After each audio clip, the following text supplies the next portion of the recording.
The Rebbe was in a very, they told us, they're in a very elated state by the kinnis. Very elevated state.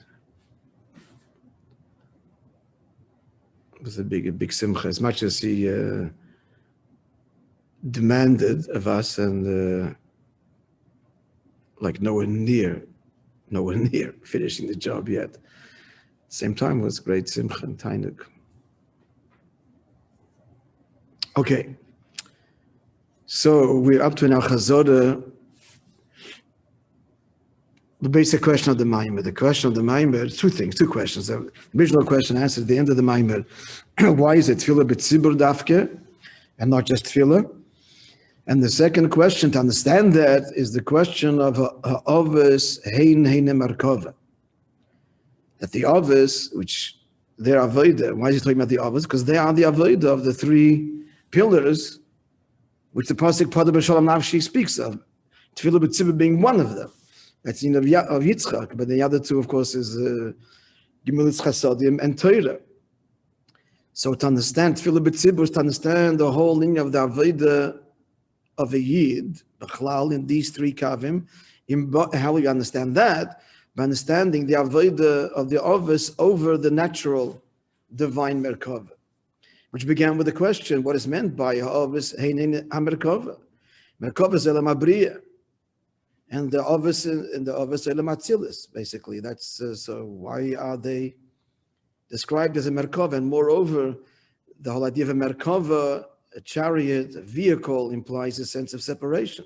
It's not one with the rider. It's a bottle to the rider. It's a bittul ayesh. But the ovis were holding by bittul b'mitzius. The avodah atzilus.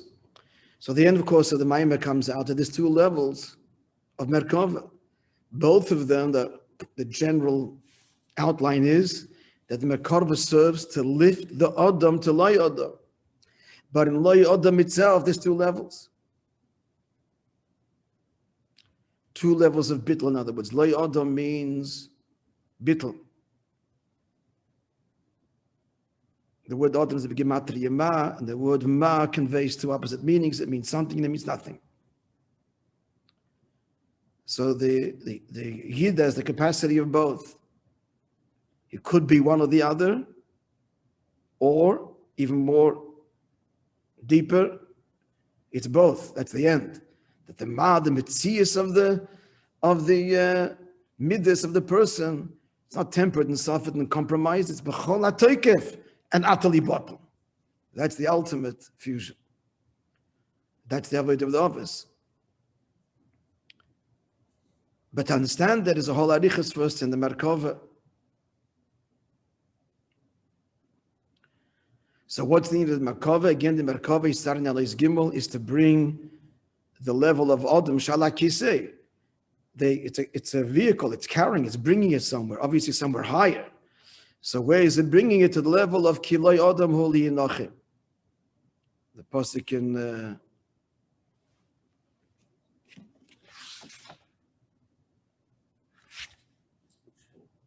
in Shmuel, yeah. Story of Shaul there, right? That Hashem's not going to change his mind. So how do we define Loi Adam? In one word, it means no change, no shinuyim, as conveyed by the pasuk there. Ki Loi Adam hu li'anachim. So in this level of Loi Adam, of no shinuyim, there's two levels, right? There's a relative no shinuyim, and there's the absolute Loi shinuyim. The relative one is Atzilus.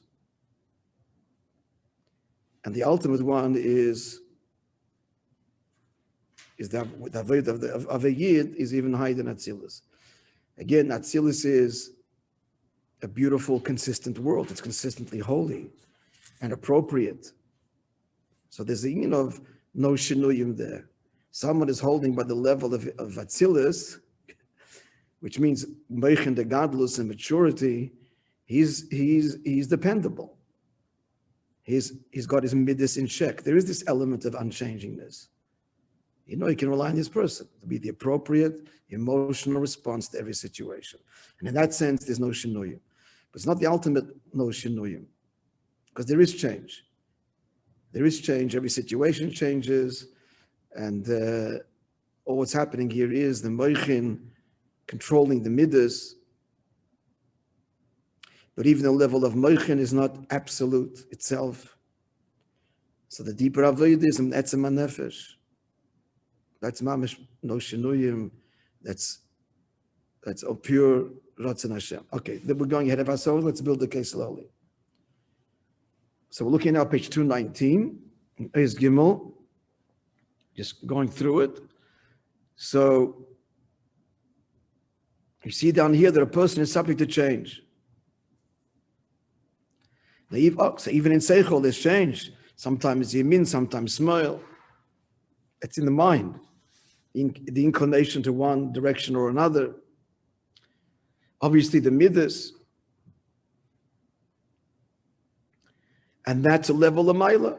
There is a level of Maila that is in a state of change and responsiveness to the matzav here.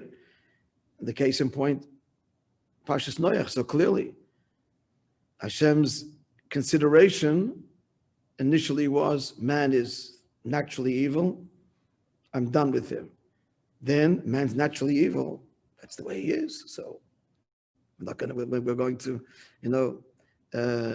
allow dispensation and forgive him and tolerate.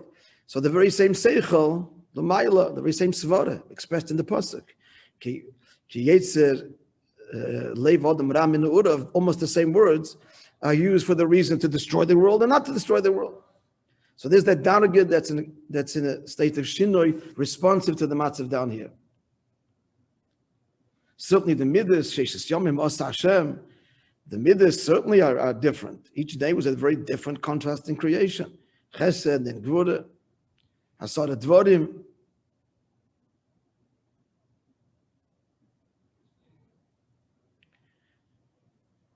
So the Shinuyim start even with Moichin L'mayla. And then the Shinuyim change in the midas. Then he probed even deeper. So in the middle now, if you look at page 219, he went even deeper, peeling back the layers and pointing to also change. It's not just in Moichin.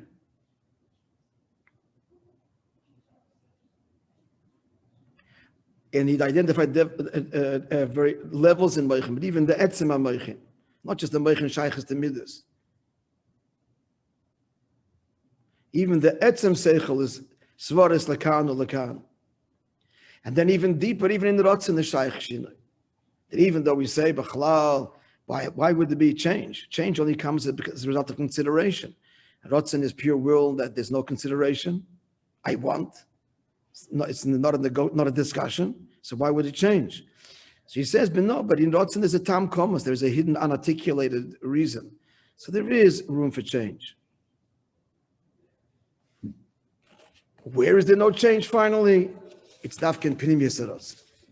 Pnimis dika atzmis dika Ratzon, which stems purely from the unchanging self, the absolute self of the Eibishter. That's where there's no change. And he brought David Melech's Bakosha, page 220, yeah? Bakosha in Tilim, Kapitel Yud Zayin.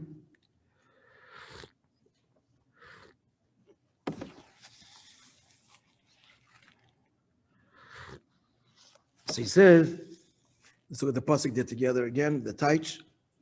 He in the name of all Yidden, David Melech says, Milfanecha mishpati yetze, before you may my judgment issue forth. Einecha sechazena meishorim, your eyes beholds the upright or uprightedly. But the pnimis dikataish is, meishorim means it's straight and it's not, doesn't, the word straight and doesn't deviate. That's what you said, deviate. Why? Why is it meishorim? Because milfanecha mishpati yetze. He's asking, in other words, Hashem should express his unconditional love for every Yid, notwithstanding any considerations that would challenge it. Because that comes from the atzmis dika connection, that the Eibishter has with every Yid that's unconditional. He's asking that be manifest and draw down Lamata. The level of less smaller by Atika, there's no Gevura there, not because he says there's no Gevura, because there's only Chesed. It's not that. It's higher than a particular, than Chesed even. If there's Chesed, Chesed admits there's Gevura. There's no admission here of any change in Shinuyim. It's absolute and oneness. Kuli Tova, he says. So this is the outline. This is the ultimate avodah of the Merkava. That's the office. To reach this, to draw down and connect to this unchanging permanence. Kilei Adamu down Yilamata. Now, in avodah again, it means that the person b'chol tokvei feels completely and absolutely nothing without the other, because it isn't about me or you. It's the shleimus of the likus of the Meshaleach, of the Melech. Right? And it also means that too, that the person is in a state of constant equanimity in all of his, it's like Shavis Hashem like the summit. In every matzav, you see, maybe to spell it out, in the lower darga, we also said he's reliable. It's also relative to Kelei Adam. If a person's governed by Seichel, then he's reliable. You're not going to get swept away. But still, you look at him, he's not in this constant, unchanging state. Here it's this struggle, that struggle. He's going to win. But he's in a different mood, a different state. But at the end of the day, he'll be right. But his mood changes, and there's in his different emotional states. He's higher and lower. But b'peil mamish, because it'll be the appropriate response in every given situation. In that sense, kilei Adamu, he's reliable. But it's not to say you look at this person, whatever matzav, the same matzav. It's not. That's only when etzem hanefesh. Etzem hanefesh. Then, like Rabbi Mendel, we always tell you this. One of the remarkable things about him was that if you had met him the day he came out of Russia, you would know that he was in Russia. Yesterday he was in the Gulag. Well, actually, 20 years. He was a number of years already, not in the Gulag, but still in Soviet Russia. But the same person, a sense of humor, everything was the same. It's one thing. How do I serve you? Here in the Gulag like this, okay? Can't put on film. His film, he had his film at the end, but the straps snapped because of the cold. So obviously you don't want my film. I have a cup of water. So you want the bracha. You want me to cheer up my neighbor, my bunkmate. So one question: how do I serve now? Got out of Russia. He was in wherever he was. Got out of the Gulag, Gorky. I had the same question. Came to America, same question. And him, there was no person when it's only Moich Shaltan Alev. A completely different person in Russia as he is here. He's like that. He's always tense there, and it's a struggle. And here he's relaxed. Rabbi Mendel was an example of Poshet no Shinuyim, Shliach, Chassid, wherever. And so he didn't know. He didn't come out of Russia a hero. And didn't come out crushed either. Neither of them. Neither of them. Just one of the boys. One of the boys sit down and Fabrang like, here's no airs. He doesn't bring air about him, which he just came from the Gulag, and I've got so much to say. And no. This is what he was talking about? The Rebbe told him that the Rebbe would tell him to Fabrang about what happened. But Mitzidoi, loved Afke. Sit by Fabrang and whoever talks. They would say he speaks, he would speak. They never told him to. So that we had to share what was going on. But it wasn't like he's come out and he has something he has to say. And look where he came from. He's bursting to share something. And, he was crushed and now he's free. There was no change in the guy. He was the same lovable, good sense of humor, funny guy. He was a funny person. He had a great sense of humor. There are some, by the way, videos of his Fabrengens. Not a lot, but there are. He's Fabreng, that's his job. Very happy to sit there and listen to somebody else. Just come out of Russia. I mean, it's amazing. Why? That's this etzem hanefesh thing. There's no shinuyim. Eibishter and the shlichus, whatever is required. He's not elevated, not crushed. He's not Again, not a hero and not broken, neither. Came out personality intact, wholesome, and just one of the boys.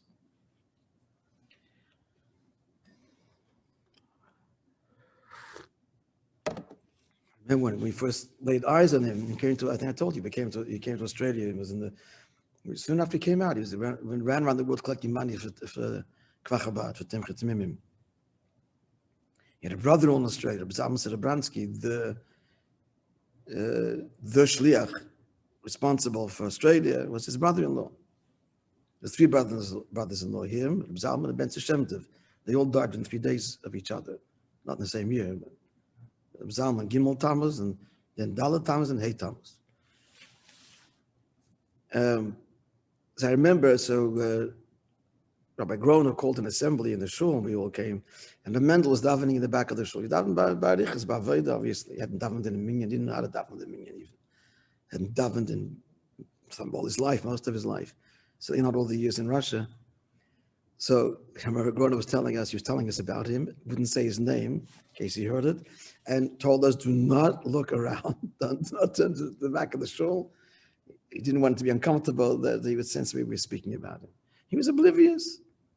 In the back, the last row, he was sitting in the back of the shul, davening. You remember, his face was just a face. He was the magnetic face just to look at it. It was such a rich,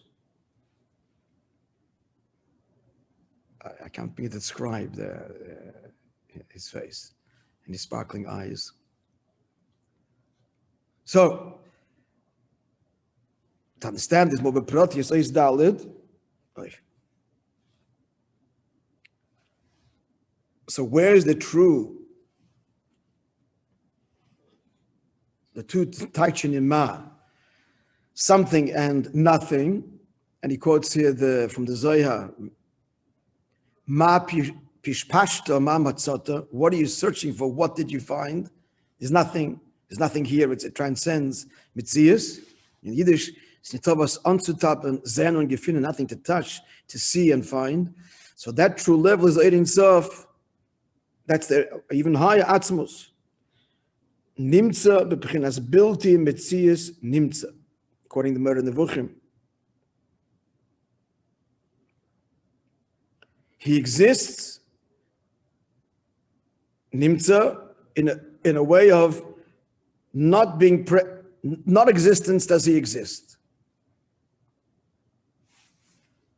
There was a whole arichas here on page 221, if you recall. There's a whole arichas that every metzias, every entity, it has to be, it's a composite. It must be a composite.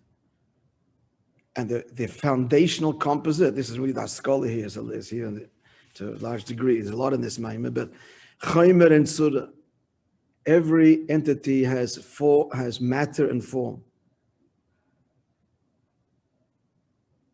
Even malachim, etc. And then he added another medidika thing. Now, of course, if you have two things, a composite, then it points to a third transcendent origin. That's the origin of their alliance, of their coming together.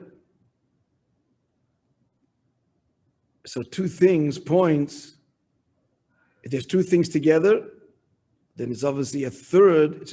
This is a philosophical principle. Then that's not where it starts. It has to start from an original source that brings the two to interplay in the way that they end up doing it. But he added another thing, even in cause, and there's even a deeper nukuda. I want to see it.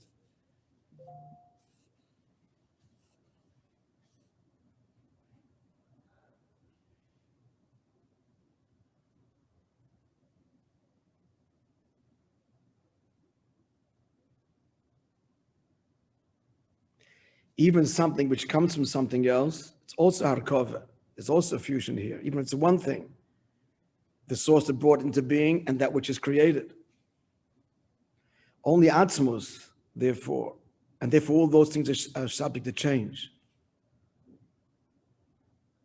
because their very emergence is a change. They're fundamentally a change. Their very identity is a result of a change from what existed before their identity. So of course there's subject to shinuyim. So the only truth, the only that is not subject to any shinuyim is Atzmos, who has no cause and no origin and his very being doesn't represent a change on any level. It's the pure beingness. And no other being can be that way in our world of existence, our world of isness. That's Atzmos. So bottom line, this requires learning through again and thinking about it and stretching the mind a bit. But the Nakuda is that the level of Lo Yodam is Atzmos. So then comes the whole Avodah to draw this truth into division, into change, into Ischalkos. So that will continue to the bottom paragraph of 221. We'll tell today's story, which I just got on WhatsApp. I'll read it exactly as I got it. Huh? Huh? The true level of the Adam is Atzmos, yeah.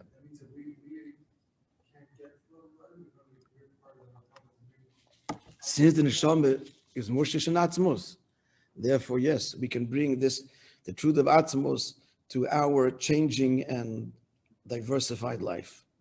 That's the whole kavanah. And to bring it, the chiddush is,